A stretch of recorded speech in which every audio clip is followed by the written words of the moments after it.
Hi guys, আশা করি তোমরা সবাই ভালো আছো। আজকে চলে এসেছি কলকাতার বউ ব্যারাক সম্পর্কে একটু কথা বলতে। বউ ব্যারাক তো তোমরা মোটামুটি সবাই চেনো অল্প বিস্তর। এখানে আসার সব থেকে বেস্ট টাইম হচ্ছে ক্রিসমাসের সময়।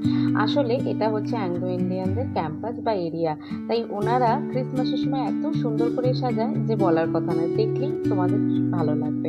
আচ্ছা, ওনারা রয়েছেন বংশ পরম্পরায় প্রায় ওয়ার্ল্ড ওয়ার 1 এর পর থেকে এখানে।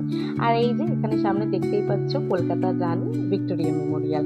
ভিক্টোরিয়া কিন্তু তৈরি হয়েছিল মাকরানা মার্বেল নামে এক ধরনের সাদা পাথর দিয়ে। তখনকার দিনে খরচ হয়েছিল 1,05,00,000 টাকা মতো, এবং এটা কিন্তু তাজমহলের তুলনায় সামান্য বড়, মানে তাজমহলের থেকে বড় মোট কথা।